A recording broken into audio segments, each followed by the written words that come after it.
Hello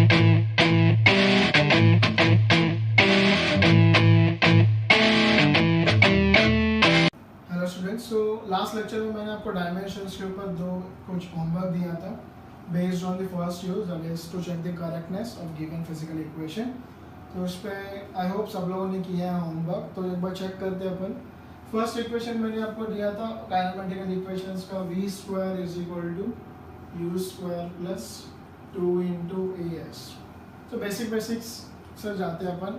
तो इस equations को पहले चेक करना आना चाहिए, उसके बाद ही अपन क्वेश्चन सॉल्व कर सकते हैं उसमें और अननोन टर्म्स फाइंड आउट कर सकते हैं उसमें। तो पूरा थ्योरेटिकल है, बाकी इतना थ्योरी ज़्यादा ज़रूरत नहीं है, बट पहले अपन अपना बेसिक्स पूरा स्ट्रॉन्ग करेंगे। तो इक्वेशंस को चेक करना तो आना चाहिए फर्स्ट। तो in this equation we have 4 symbols v u a s। तो first understand what is the meaning of those terms. The meaning of v is final velocity, मतलब वेलोसिटी है वो भी। u इज इनिशियल वेलोसिटी, मतलब ये भी velocity है। a acceleration है और s क्या है, डिस्प्लेसमेंट। ओके, तो टोटल इक्वेशन में कितने टर्म्स है? There are only 3 terms. Okay, symbols मत देखना, मैं टर्म्स पूछा। LHS में एक ही टर्म है दैट इज v स्क्वायर, और RHS में 2 टर्म है, एक बीच में साइन है प्लस, ये दोनों अलग अलग टर्म्स हो गए इसमें। एक टर्म क्या है u स्क्वायर और एक टर्म क्या है 2as।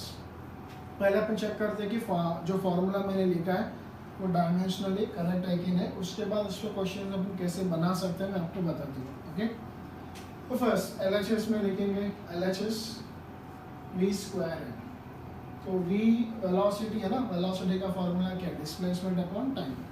तो वेलोसिटी को मैं लिखूंगा डिस्प्लेसमेंट अपॉन टाइम, वेलोसिटी का स्क्वायर, डिस्प्लेसमेंट अपॉन टाइम का भी क्या हो जाएगा, स्क्वायर।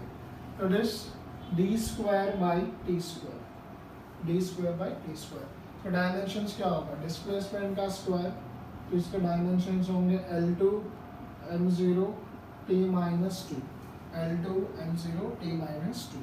ओके, नेक्स्ट RHS, उसमें टर्म कौन सा, u square. u square is also what, it is initial velocity, अगर वो भी वेलोसिटी है तो इसका भी डायमेंशंस क्या आएगा, सेम। तो it is d by T square is equal to d square by t square L2 m0 t minus 2. Okay, next term is 2as.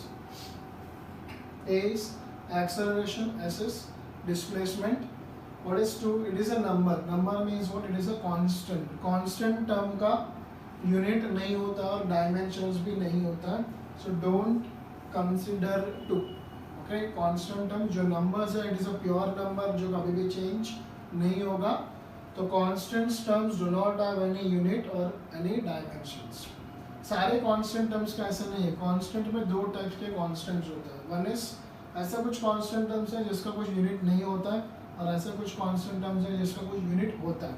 Example, यहाँ पे जो 2 है ये कांस्टेंट है, ये कौन सा टाइप का कांस्टेंट है, इसका कुछ यूनिट नहीं है और डायमेंशंस भी नहीं है। बट ऐसा कुछ कोई टर्म, एग्जांपल दो आप, कोई दूसरा कांस्टेंट जिसका कुछ यूनिट होता है। Example is resistance. In Ohm's law R is constant term, अपन ने लिखा था V is proportional to I, फिर R इज कांस्टेंट। तो उस इक्वेशन में R क्या था, कांस्टेंट, लेकिन R का यूनिट था। What is the SI unit of resistance, it is ohm. तो कांस्टेंट में 2 टाइप के कांस्टेंट्स होते हैं, one is without unit, second is with unit. A is acceleration, acceleration को लिखेंगे velocity upon time, s is displacement, तो displacement short में लिखूंगा मैं d। तो what is velocity, displacement upon time, time into time, time square into d। तो ये क्या होगा, d into d, d square by t square, d square by t square. तो इसका डायमेंशंस क्या होगा, it is L2 m0 t minus 2, displacement square L2, मास का कुछ टर्म नहीं है तो m इज 0, t स्क्वायर, तो t रेज़ टू क्या हो गया, -2। तो देखना सारे टर्म्स का डायमेंशंस फिर से अपने को क्या मिला, same. L2 m0 t minus 2, L2 m0 t minus 2, L2 m0 t minus 2। तो सारे टर्म्स का डायमेंशन क्या मिला, same. It means the given physical equation is dimensionally correct. I hope आपको भी सेम आंसर्स मिले होंगे इसमें। अगर किसी का कुछ मिस्टेक्स हुआ है तो जस्ट आप चेक कर लो कौन से स्टेप में आपका मिस्टेक हुआ इसमें। नेक्स्ट और एक इक्वेशन क्या था, s is equal to u t plus half a t square, अभी वो चेक करेंगे equation. So next kinematical equation is s is equal to u t plus half a t square. In that kinematical equation, what is S? Symbol S represents what? S represents displacement. S is equal to u into t plus half into a t square. So in this equation, S represents displacement, u represents again initial velocity, t is time, a is acceleration, t is time. Total, how many terms are present in the given physical equation? There are 3 terms. On left hand side, only 1 term, and on right hand side, there are 2 terms in the equation. First, we'll solve LHS side. That is displacement. Displacement का dimension क्या होगा? L1 m0 t0. Dimension of displacement is L1 m0 t0. Next, RHS. How many terms are there on RHS side? There are only 2 terms. देखना बीच में एक plus sign है, so only 2 terms are there. So terms का meaning ये नहीं कि symbols, okay? तो अलग अलग टर्म, ये एक टर्म है u into t पूरा एक टर्म है, half a t square is another term. So u into t is equals to, u is initial velocity, t is time. Initial velocity को मैं लिखूँगा displacement upon time into time. Time और time cancel, बचेगा only displacement. उसका dimensions क्या होगा? L1 m0 t0. L1 m0 t0.